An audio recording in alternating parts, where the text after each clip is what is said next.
A, a ver, quiero que saluden como saludan los chicos acá adelante. ¿Ah? ¿Los escucharon? Bueno, así tenemos que saludar. ¡Buenos días! Yo creo que por ahí la lluvia nos pone pachuchos. ¿Ah? ¿Saben lo que es pachucho? Cuando tenemos ganas de estar en la cama, bien abrigaditos, no da ganas de levantarse. Queremos el desayuno en la cama, que la mami o el papi nos hagan la leche, o el esposo le traiga el desayuno a la esposa. Ay, ay, esos reclamos se ven seguidos. Bueno, qué bendición es estar juntos en la casa del Señor. Es casa del Señor porque estamos reunidos en su presencia, porque estamos juntos con un propósito, que es adorar, exaltar las virtudes de nuestro Dios y abrir su palabra y alimentarnos juntos. Eso es precioso. Tenemos esa bendición los hijos de Dios y tenemos la bendición de hacerlo libremente, abiertamente. Las puertas están abiertas para el que quiera entrar y escuchar lo que Dios nos tiene que decir. Amén. Preparamos el corazón, preparamos la mente. Yo sé que de acá hasta las 2 de la tarde a alguno le va a agarrar hambre. No tanto. Yo no hago ese chiste porque la vez pasada también me fui un poco.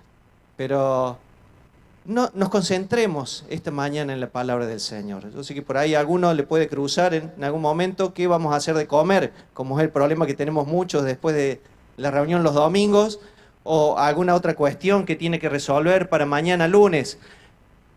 No le digo que deje las cosas afuera, sino pongan sus cargas en las manos del Señor.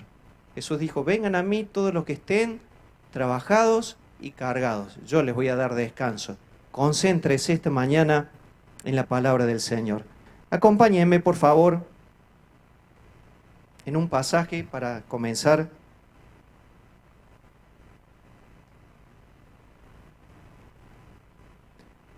La serie que estamos tratando en este tiempo, en enero y febrero, se llama Todo lo que respira, alabe al Señor. Tiene que ver con nuestra responsabilidad como hijos de Dios de adorar al Señor, de adorar a Dios, porque es un mandato de Dios, no es una sugerencia.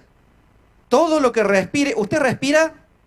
¿Está respirando? Si no sabe si está respirando, póngase la mano delante de la boca y haga así. Los chicos también. ¿Están respirando los chicos? No dejen de respirar, ¿no? Si respiramos, tenemos que obedecer. Alabemos al Señor, lo adoremos. Un pasaje que está en 1 Corintios 28, 9. Son las palabras de un viejo rey a su joven hijo. Primera Crónicas 28, 9. No sé qué dije. 1 Corintios. Bueno, está cerquita, empiezan con C. Perdone. Primera Crónicas 28, 9. David se está despidiendo y le está dando los últimos consejos a su hijo que va a seguir con la responsabilidad de guiar al pueblo de Dios en sus caminos. Esa era la intención. Y dice así, y tú, hijo mío, reconoce al Dios de tu padre y sírvele con corazón perfecto y con ánimo voluntario.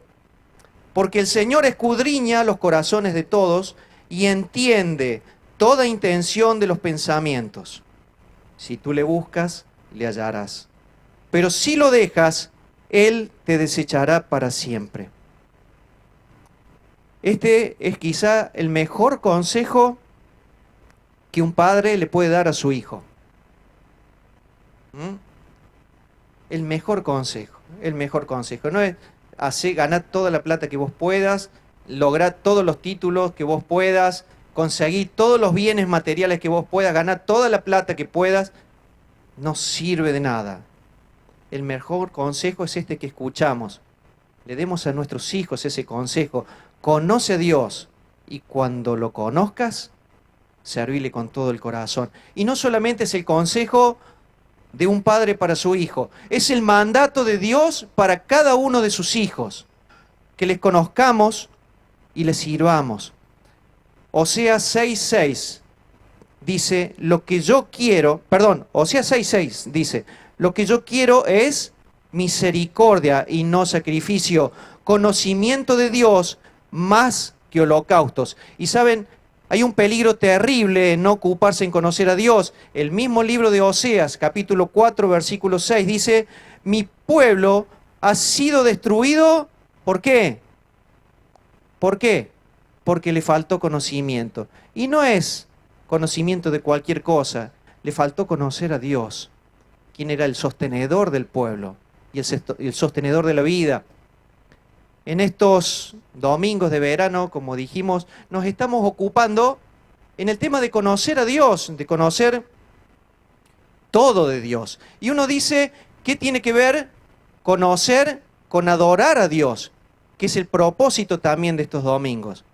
Dijimos, todo lo que respira, alabe al Señor. Y nos estamos ocupando de conocer a Dios. ¿Tiene algo que ver? Tiene todo que ver. Tiene todo que ver. Conocer a Dios nos ayuda a servirle, a adorarle mejor. Un conocimiento correcto y veraz de Dios nos ayuda a tener una relación de adoración profunda y correcta. Miren, a veces caemos en el error, y ya lo vamos a ver, y me gustaría que lean conmigo esto que escribió un autor cristiano, se llama A.W. Tozer, relacionando esto del concepto de Dios y el conocimiento de Dios con nuestra adoración. No se preocupen si no pueden anotar. Gracias a Dios tenemos la bendición de tener una página web en la iglesia, un canal de YouTube de la iglesia donde podemos ver los sermones, podemos oírlos y podemos tener lo que se ha escrito, lo que se está compartiendo. Presta atención. Dice A.W. Tozer en su libro El conocimiento del santo, la historia de la humanidad probablemente mostrará que ningún pueblo jamás se ha elevado por encima de su religión. Y en la historia espiritual del hombre, de manera positiva, demostrará que ninguna religión jamás ha sido mayor que su idea de Dios. La adoración es pura o baja, alta o baja, conforme a que el adorador entretiene pensamientos altos o bajos acerca de Dios. Por esta razón, la pregunta más seria que siempre tiene la iglesia es acerca de Dios mismo. Y el hecho más importante acerca de cualquier hombre no es lo que él en algún momento pueda decir o hacer, sino lo que él en la profundidad de su corazón concibe como es Dios. Hay un problema, un peligro muy grande cuando tenemos conceptos equivocados acerca de Dios. Y uno cuando piensa en la idolatría, piensa en una persona en un país asiático, como por ahí podemos ver en los documentales, o en una choza perdida en la selva, postrado ante una rata, una vaca, un mono, una imagen, una escultura tallada, y pensamos, y sí, eso es idolatría. Pero idolatría es mucho más que eso, y afecta a muchas más personas. Idolatría es tener un concepto de Dios que no es verdad. Eso es idolatría, es creer algo de Dios que no es correcto. Y nos pasa, miren, yo mientras repasaba el bosquejo, me acordé de algo y lo anoté al pie. Estuve viendo el sábado pasado, el domingo pasado, no recuerdo bien, lo anoté, pero no anoté la fecha, un documental en el canal Encuentro, que es uno de los canales digitales que tenemos en la Argentina, un documental acerca de Dios. Lo conducía el actor Morgan Freeman. ¿Lo ubican? Actorazo, muy buen actor. Y entrevistaba a distintas personas y con distintas concepciones religiosas sobre su concepto acerca de Dios. Él decía, ¿se puede conocer a Dios? Bastante interesante, pero algo que me llamó la atención fue lo que él dijo como resumen. Y la verdad que nos muestra esto de la idolatría. Dice, la verdad de todo el mundo es la verdad. Repito, lo que este hombre ponía como conclusión. Dice, la verdad de todo el mundo es la verdad. Todos pueden llegar a Dios a su manera y adorarlo, y está bien. Cristianos, musulmanes, budistas, hinduistas, chamanistas, mormones, todos pueden conocer a Dios y todos pueden llegar a Dios de la misma manera y adorarlo de la misma manera, y eso está bien. Totalmente opuesto a lo que dice Dios. No es como a mí me parezca, no es como a vos te parezca, no es como a usted le parezca, no es como al líder de la iglesia musulmana, ni al líder de la iglesia budista, ni a nada. Dios dice cómo debemos llegar a Él. Hacerlo de manera equivocada o tener conceptos de Dios que son equivocados es idolatría. Y el problema, uno puede pensar que lo tiene la gente de afuera, pero el problema también está en los cristianos. Los cristianos también pueden caer en el pecado de la idolatría pensando, creyendo cosas de Dios que no son correctas. Yo anoté una listita, hice una listita. Dios es como un Papá Noel. Hay muchos que piensan, tal vez no lo dicen públicamente, pero piensan que Dios es como un Papá Noel que a fin de año va a premiar con un regalito que se portó mal o no le va a dar nada al que se portó, le va a dar un regalito al que se portó bien. Así es, chicos, como viene la mano. Al que se porta bien le traen un regalo y al que se porta mal no lo castigan, simplemente no le traen nada. Y pensamos que Dios actúa así. O pensamos que Dios es como el genio de la lámpara de Aladino. ¿Los chicos conocen la historia de Aladino? ¿Sí o no? Sí, es conocida. Hay una película hace poquito con Will Smith, de Aladino. Y pensamos que Dios es como el genio de la lámpara que está encerrado en una cajita o en una lámpara o en cualquier cosa y que está dispuesto a cumplir con todos nuestros deseos. Frotamos, lo invocamos y yo quiero tal cosa, yo quiero tal cosa, yo quiero que esto, yo quiero esto otro, yo quiero que hagas esto, y que Dios está sujeto a nuestros caprichos. Eso es equivocado. Otro concepto equivocado, que Dios es un amigote nuestro, un compinche, que es igual a nosotros y que nos va a perdonar todas nuestras falencias, todas nuestras debilidades de carácter, para no molestarnos, para no ofendernos, para no inquietarnos. Otro concepto equivocado es que Dios no es capaz de lidiar con nuestros problemas cotidianos. Pensamos que Dios no es capaz de solucionar nuestros problemas o de ayudarnos en las distintas situaciones por las que tenemos que atravesar. Eso está equivocado. Otro problema es pensar que Dios está allá, en su trono, en los cielos, y está distante y no se interesa en nada de lo que le pase a los mortales humanos. Es un concepto equivocado y hay una lista más larga todavía y cada uno puede tener su propia lista de conceptos equivocados. Tal vez acá, esta mañana, hay gente que tiene conceptos equivocados acerca de Dios. Eso es idolatría. Y llegarse a Dios de una manera incorrecta es idolatría. Yo tengo 3 palabritas. Las compartí con un hermano esta semana mientras meditaba en esto. A ver si esto me ayuda. Estas 3 palabras nos pueden ayudar a nosotros a entender lo que venimos hablando estos domingos de enero y de febrero. ¿Cómo relacionamos la teología, que tiene que ver con el conocimiento de Dios, con nuestra doxología, que es cómo le damos gloria a Dios, cómo le damos alabanza, adoración a Dios, y en qué afecta esto a nuestro servicio para Dios? Está unido. ¿Por qué? Porque una teología correcta, un conocimiento de Dios correcto, nos lleva a una manera de adorar a Dios de manera correcta y a servirle de manera correcta. ¿Entienden? Recuerden esas palabritas. Teología, doxología, diaconía. Son por ahí términos teológicos o muy evangélicos, pero nos van a ayudar a entender de qué se trata esto que estamos hablando estos domingos y cómo nos afecta y cómo debemos cambiar nosotros en función de lo que aprendemos. Tener un conocimiento correcto de Dios nos va a llevar a adorarle al Señor como Jesús le dijo a la mujer samaritana. Es necesario que los que le adoran a Dios, le adoren, ¿cómo? En espíritu y en verdad, como Dios lo quiere.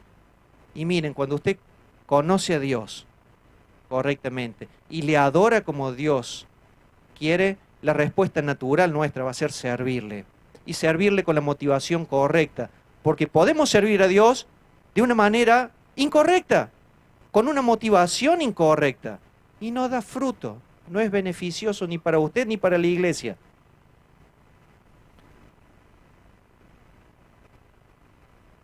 Estos domingos nos hemos estado abocando, desde el domingo pasado, capaz que el anterior, a conocer algo de lo que llamamos atributos.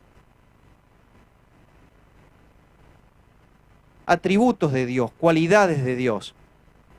Y yo creo que todos entendemos de qué se trata un atributo o una cualidad. Yo, para darles un ejemplo, por ahí a los más chicos o a alguien que por ahí no entiende lo que es una palabra, la palabra atributo o cualidad, les voy a dar un ejemplo. Yo escribí una pequeña lista de cualidades de una persona que es especial para mí. A ver, temerosa de Dios, bella, inteligente, sobria, sabia y prudente, decorosa, solidaria, sensible, abnegada, sacrificada, amorosa, tierna, estudiosa, persistente y constante, laboriosa, creativa, respetuosa, firme, comprometida, asertiva, fiel y muchos otros más que me los guardo para mí. Capaz que alguno ya se dio cuenta de quién estoy hablando. No está esta mañana porque estaba con problemas en su cervical y descompuesta, pero es mi esposa. En estos 30 años que Dios nos ha permitido estar juntos, 30 años de noviazgo, y dentro de esos 30 años, 22 de matrimonio, casi a cumplir este año. Yo he podido comprobar y conocer cualidades de mi esposa que me hacen admirarla. Y esto que yo les acabo de dar es alabanza a mi esposa. Eso es alabanza, adoración. Mientras más conozco de mi esposa, más la alabo, más la disfruto. Y se dan cuenta que solo detallé atributos positivos, ¿no? Porque una de mis cualidades es que soy prudente y quiero dormir en casa esta noche. ¿Ah? Por eso, los otros me los guardo para mí. Cada uno hará su propia lista. Pero miren, si nos ocupamos nosotros en hacer listas o en conocer las cualidades de una persona con la que compartimos relativamente pocos años sobre la tierra, a la luz de la eternidad, ¿cómo no nos vamos a ocupar de conocer a aquel con quien vamos a pasar toda la eternidad? Aquel que nos ha dado la vida y la vida eterna. Y tan importante es conocer a Dios que Jesús les dice algo crucial a sus discípulos. Él lo dice en una oración. Lo dice en una oración, la oración intercesora en Juan capítulo 17. Dice así: y esta es la vida eterna. Lo hemos escuchado y lo hemos ahondado cuando estudiamos el libro de Juan. Es para refrescar nuestra memoria con el propósito de por qué debemos conocer a Dios. Dice, y esta es la vida eterna, que te conozcan a ti, el único Dios verdadero, y a Jesucristo a quien has enviado. Esa es la vida eterna. Conocer a Dios nos trae la vida eterna. Hemos visto el domingo pasado 2 atributos. ¿Se acuerdan? Yo les voy a ayudar. Pero hay una cuestión antes. Nosotros vamos a compartir un par de atributos, de cualidades acerca de Dios. La pregunta es, ¿podemos conocer todos los atributos de Dios? ¿Podemos o no podemos? No podemos. ¿Y por qué no podemos conocer? Porque nuestro Dios es infinito. Nuestro Dios es infinito. Y un Dios infinito tiene infinitos atributos. Nosotros nunca, y yo creo que ni en toda la eternidad, vamos a conocer todo lo que Dios es. Solo vamos a ir teniendo muestras y vamos a ir conociendo cada vez un poquito más acerca de Dios. Entonces la otra pregunta es, ¿estamos metidos en una especie de misión imposible? No, la respuesta también es no, porque sí podemos conocer de Dios lo que Dios ha decidido que nosotros conozcamos. Hay un versículo en Deuteronomio 29:29, creo que muchos lo saben, y es cuando queremos cerrar alguna discusión y no sabemos más qué decir o se nos ataron los cabos y no sabemos por dónde disparar, y decimos las cosas secretas, ¿qué dice? Las cosas secretas pertenecen a Dios. Yo se los leo, Deuteronomio 29:29. Dice así: Las cosas secretas pertenecen al Señor nuestro Dios, pero las reveladas son para nosotros y para nuestros hijos para siempre. ¿Para qué? Para que cumplamos todas las palabras de esta ley. Mi ocupación debe ser ocuparme en conocer lo que Dios ha revelado acerca de sí mismo en su palabra y obedecerlo. Se lo repito, mi ocupación debe ser ocuparme en conocer lo que Dios ha revelado acerca de sí mismo en su palabra y obedecerlo. Miren, a mí no me preocupa las cosas secretas de Dios. Y a usted tampoco le tiene que preocupar las cosas secretas de Dios. Sí le tiene que preocupar las cosas que Dios ha revelado en su palabra, porque en base a lo que Dios ha revelado en su palabra, Dios va a jugar a los hombres. Entonces mi responsabilidad es conocerle y obedecerle. Mientras repasaba, se me vino a la cabeza otro punto muy importante que no lo noté al principio. Los atributos de Dios, las cualidades de Dios, están en su persona, en toda su expresión, al 100%. ¿Qué es esto? Dios no es más amor que justicia. Dios no es más santo que justo. Dios no es más misericordioso que fiel. Cuando Dios actúa con justicia, también actúa con santidad, con amor, con fidelidad. Todos los atributos se expresan en Dios de manera armónica, perfecta y completa. Cuando Dios hace algo, lo hace en base a todo lo que Él es. Y eso tiene mucho que ver para nosotros y lo vamos a ver mientras conozcamos estos atributos de Dios. Ahora sí, el domingo pasado yo le estoy dando una ayudita. ¿Qué vimos? Inmutabilidad. ¿Qué quiere decir esto? Que Dios no cambia. Dios es incambiable. Y para entender la inmutabilidad tenemos que usar un negativo. Porque nosotros no entendemos lo que es no cambiar. Entendemos el cambio. Y muchos de nosotros cambiamos. Y si no, mírese. Mire los niños y mire las fotos a medida que va pasando el tiempo. Mire su cabello, mire su panza. ¿Ah? Algunos dicen que, bueno, algunos llegan como yo con la vida resuelta a los 47. ¿Ah? Resuelta la panza, resuelta la papada, resuelta acá abajo. ¿Cómo es? No sé cómo se llama esta zona. ¿Ah? Cambiamos. Entonces, para entender que Dios no cambia, decimos que Dios es incambiable, es inmutable, Él no muta. Él es, como dice en la palabra, Él es el mismo ayer, hoy y por los siglos. Es el mismo ayer, hoy y por los siglos. Malaquías 3:6 dice, hijos de Jacob, yo soy el Señor y no cambio. Por eso ustedes no han sido consumidos. Para los hijos de Dios es una certeza. Para los hijos de Dios es seguridad. Tenemos un Dios que va a cumplir lo que prometió, porque Él no cambia. A Él no lo altera las circunstancias. Dios no cambia. Pero para el que no es hijo de Dios también es una certeza y es un llamado de advertencia. Lo que Dios pensaba acerca del pecado antes, también lo piensa ahora y lo va a pensar después. Y el llamado de Dios para el incrédulo y para decirle que se arrepienta es el mismo. Y el castigo es el mismo. Dios no cambia. Otro de los atributos que vimos es la omnipotencia. Eso significa que Dios es todopoderoso. Dios es todopoderoso. Quiere decir que Dios puede hacer todo lo que quiere. ¿Cómo dicen los chicos? ¿Dios puede hacer? Ahí escuché una voz, un ayudante. Muy bien. Dios puede hacer todo. Dios puede hacer todo. Dios no tiene limitaciones. Miren, hay muchos pasajes. Yo anoté así rápidamente para ayudarnos a entender esto y a recordar que la palabra de Dios nos enseña esto. Génesis 18:14 dice, para Dios no hay nada difícil. ¿Saben a quién se lo dijo? A Abraham y a Sara. Ellos pensaban que ya viejitos no podían llegar a tener hijos. Dice, para Dios no hay nada imposible. Salmo 115:3 dice, Dios hace todo lo que quiere hacer. Isaías 40:12-31, un hermoso pasaje que tal vez se pueda citar y se va a citar seguramente cuando hablemos del Génesis. Dios es el creador de todo.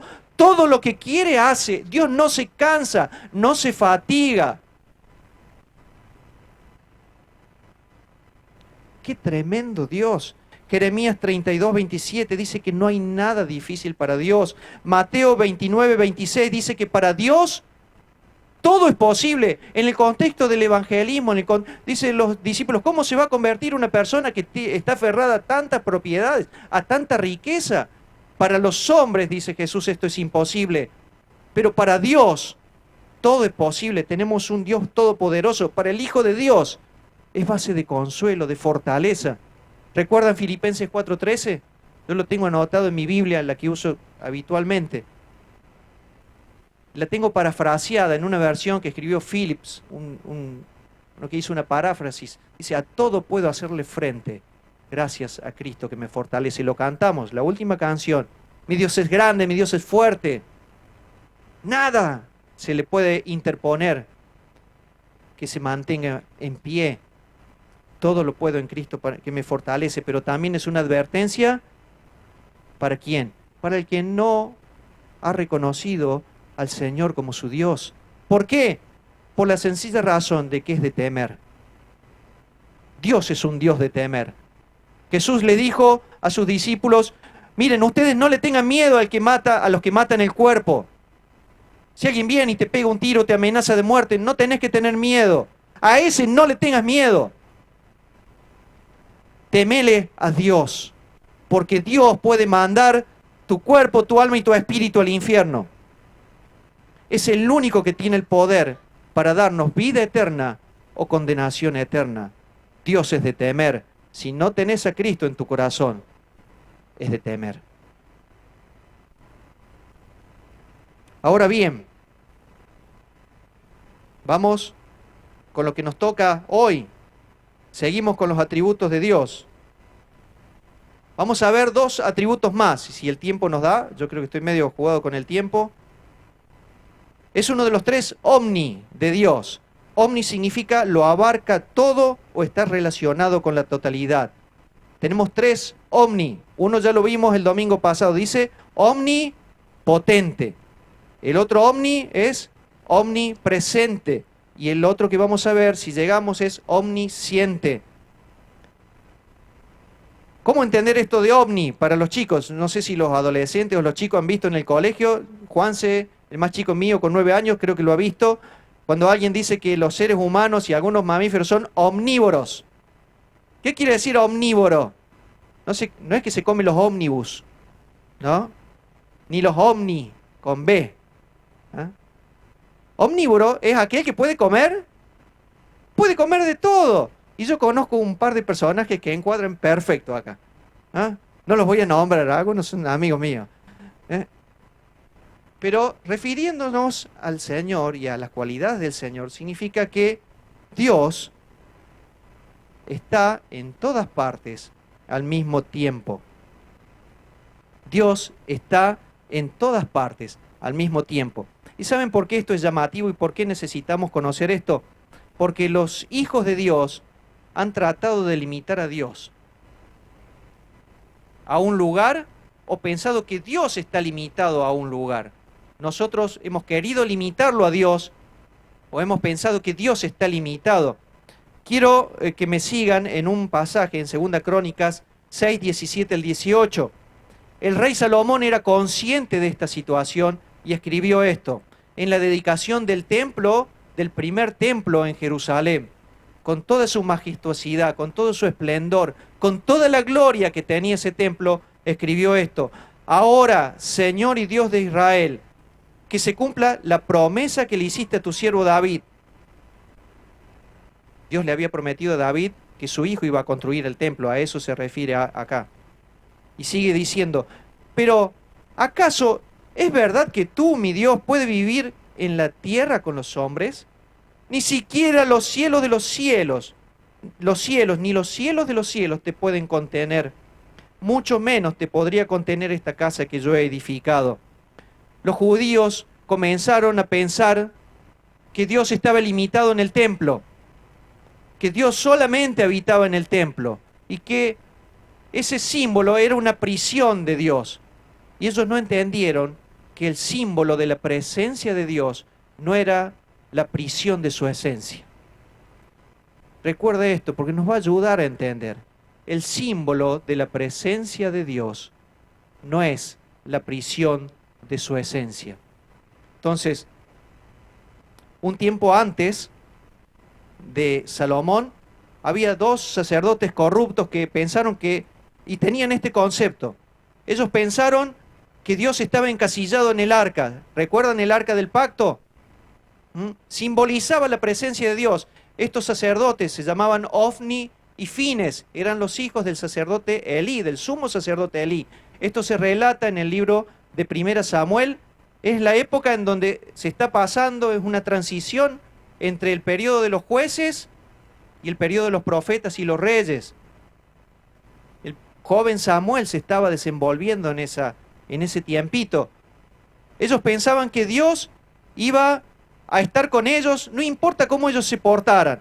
Entonces agarraron el arca, se la llevaron a la guerra, pensando que Dios los iba a ayudar porque ellos llevaban ese amuleto. Y Dios se encargó de demostrarle que Dios no estaba atado a esa caja. El símbolo de su presencia no era la prisión de su esencia. Esto está en 1 Samuel 4. Yo le sugiero que lo lea y lea lo que está antes y lo que está después. ¿Sabe desde dónde? Desde Génesis hasta Apocalipsis. Y nos va a enseñar una gran lección. Los enemigos del pueblo de Israel también tenían un concepto equivocado acerca de Dios. Ellos pensaban que Dios era un Dios limitado a un lugar. Dios estaba limitado a las montañas, y lo dice así. Y a veces pienso que Dios tiene sentido del humor. A veces Dios nos permite conocer cosas para darnos a entender lo tonto que puede ser el ser humano. Pensar que Dios está limitado. Esto lo pueden encontrar en 1 Reyes 20, 22 al 28. Particularmente los versículos 23 y 28. El contexto, el rey Acab, un rey malo, está combatiendo contra los sirios, sus enemigos en el momento. La primera batalla la gana el rey Acab. Entonces los sirios dicen, miren lo que dice el versículo 23 de 1 Reyes 20. Por su parte, los oficiales del rey de Siria le dijeron, los dioses de los israelitas nos vencieron porque habitan en los montes, pero si peleamos contra ellos en las llanuras, con seguridad los venceremos. Lo que debes hacer es quitarle el mando a los reyes y poner en su lugar a los oficiales de tu ejército. También debes reponer el ejército que perdiste, jinete por jinete, carro por carro. Después volveremos a luchar contra los israelitas en las llanuras. ¡Oh! Toda la estrategia. Con seguridad los venceremos, porque vamos a pelear donde no... Su Dios, que está en los montes, no tiene poder acá abajo. Versículo 28. Dice, entonces el varón de Dios, un profeta que fue a hablarle al rey Acab, le dijo, así ha dicho el Señor, los sirios creen que yo, el Señor, soy un Dios de los montes, pero no un Dios de los valles. Pues para que todos reconozcan mi poder, voy a poner en tus manos a ese ejército tan numeroso, y así reconocerán que ustedes, que yo soy el Señor. Dios les demostró que no solamente estaba arriba, y era un problema también, era algo que los judíos se habían encargado de darle fama al Dios, a su Dios, porque ellos subían a las montañas y adoraban a Dios en las montañas, en los lugares altos. Entonces todos los demás decían, sí, Dios habita allá en lo alto, y no habita acá, entonces acá le vamos a ganar. Dios dijo, no, yo estoy en todo lugar, en todo tiempo, y muchos de nosotros, y en la actualidad, muchas personas piensan que Dios está limitado a un lugar. Jeremías 22, 23 al 24 dice, ¿acaso yo soy Dios solo de cerca? ¿No soy también Dios a la distancia? Palabra del Señor. ¿Podrá alguien esconderse donde yo no pueda verlo? ¿Acaso no soy yo el Señor que llena el cielo y la tierra? Palabra del Señor. Dios no es un ídolo que está confinado a un lugar. Y nosotros no venimos a este lugar pensando que Dios está acá y por eso venimos a adorarlo acá. Eso es idolatría. Dios está en todo lugar y su presencia lo llena todo. Y hay dos palabritas que ustedes van a ver ahí en la pantalla, que hacen una distinción en esta situación. Y es bueno que tengamos en cuenta. Una cosa es la esencia de Dios, la presencia de Dios, y otra cosa es la relación con Dios. Dios esencialmente está en todo lugar. Dios puede estar en todo lugar y nada lo contamina. Dios está en todo lugar, su presencia lo llena todo y nada lo contamina, pero solamente tiene una relación personal con sus hijos. Nosotros tenemos muestra de eso en la palabra de Dios. Dios nos dice, ustedes son templo del Espíritu Santo. Dios habita en ustedes y tiene una relación personal con ustedes. Dios llena todo. Su esencia llena todo, su presencia está en todos lados, pero solamente tiene una relación personal con sus hijos. Ahora bien, ¿qué significa o qué implicancias tiene esto para los hijos de Dios? Como vimos con los atributos anteriores. Primero, para el cristiano, hay una pequeña listita. Dice seguridad. Para los hijos de Dios, el hecho de saber que Dios es omnipresente nos da seguridad, sin importar lo que nosotros estemos o por dónde estemos. Aunque pensemos que Dios está lejos, nos ha pasado que a veces pensamos que Dios está lejos. Nos sentimos, y es natural, sentimos que Dios está lejos. Y miren, Dios no está tan lejos de usted como lo ha estado siempre, está cerca. Dios siempre. No importa que usted sienta que Dios está lejos, Dios está cerca. Dios está cerca. Y es seguridad. Yo puedo estar seguro porque Dios está conmigo. Tienen pasajes de apoyo a estas cuestiones, a estos conceptos. No vamos a poder tener tiempo de leerlos a todos. ¿Puede el cristiano estar separado de Dios? ¿Qué dice Romanos 8, 38 al 39? ¿Me puede separar algo del amor de Dios? ¿Me puede separar algo del amor de Dios? Nada, nada me puede. Estoy seguro, nada me puede separar de la presencia de Dios. También es apoyo. Apoyo para la tarea. Dios le encomendó a Moisés una tarea. Tiene que sacar a este pueblo y llevarlo a la tierra prometida. A los discípulos les dijo, id por todo el mundo y prediquen el evangelio, hagan discípulos. Pero ¿saben qué les dijo? A Moisés le dijo, mi presencia irá contigo y te daré descanso. Yo estaré con tu boca. Moisés decía, yo no sé hablar, yo soy medio tartamudo, no tengo tan... Era cierto, porque él hablaba egipcio.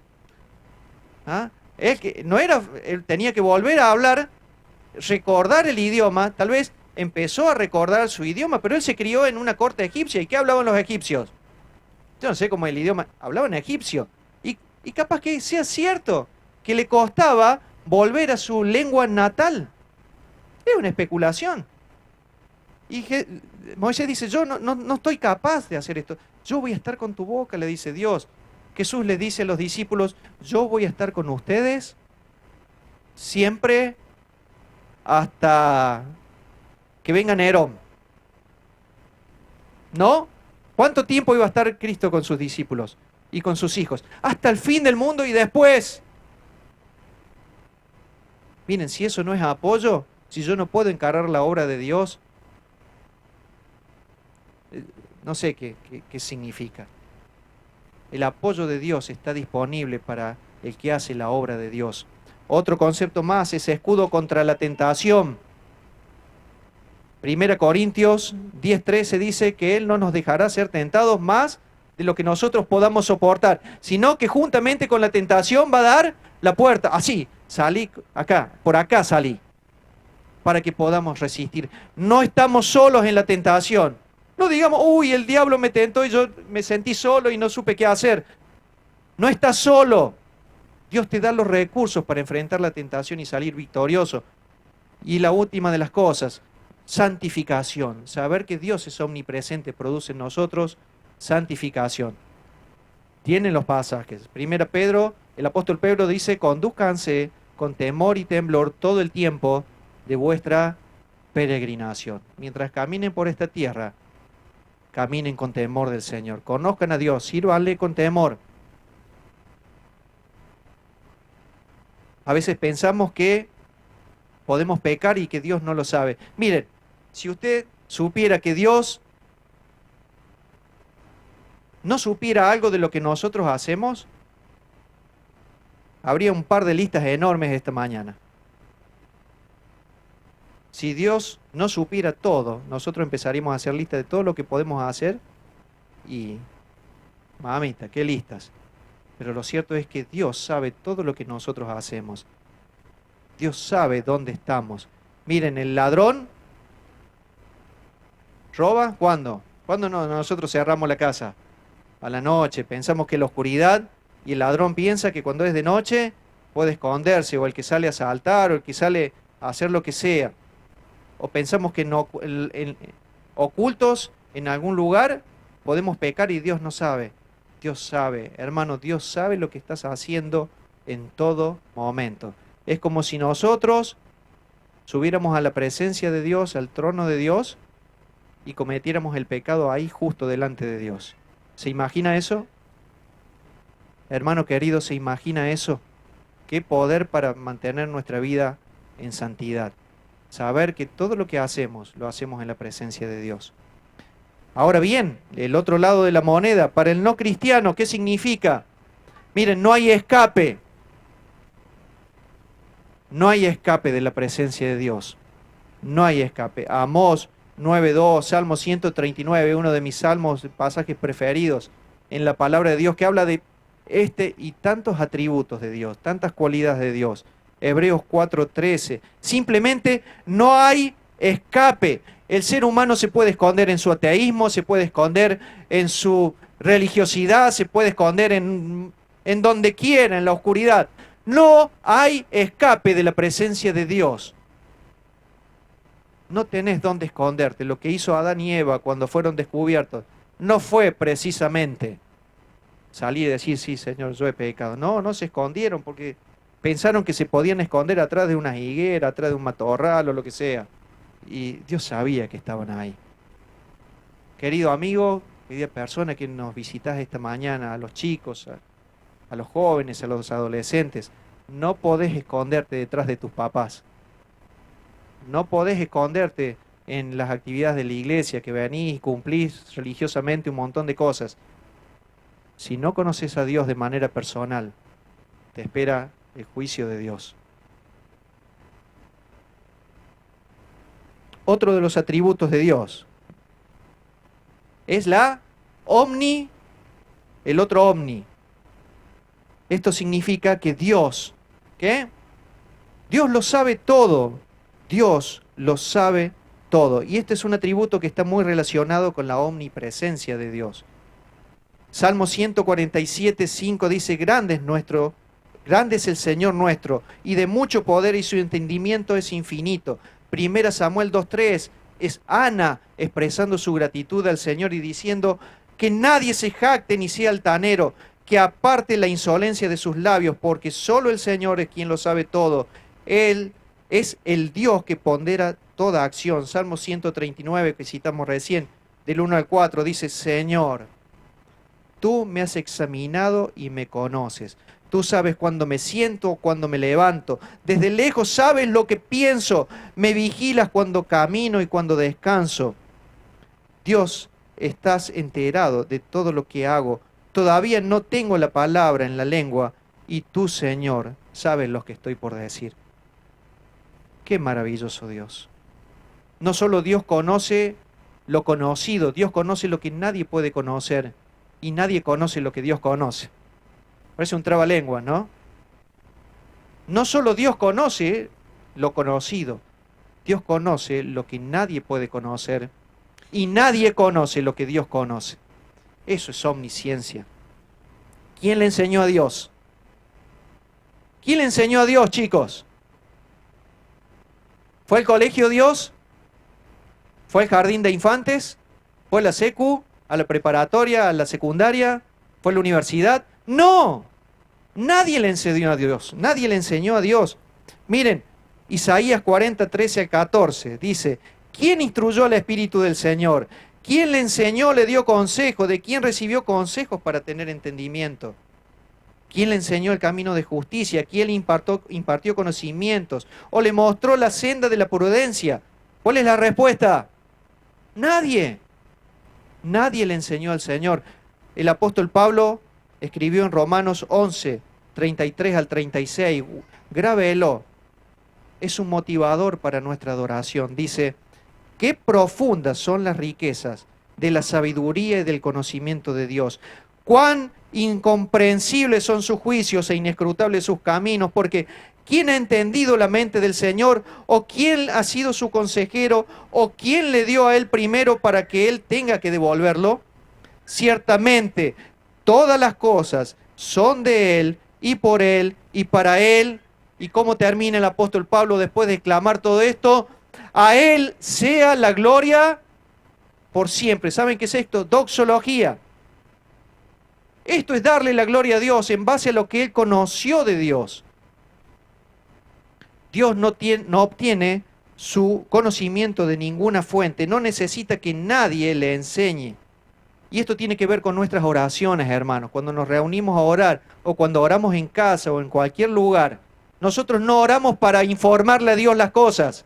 Señor, te informo que mi suegra está enferma. Hoy puedo hacer chistes de suegra, no está mi esposa. ¿Ah?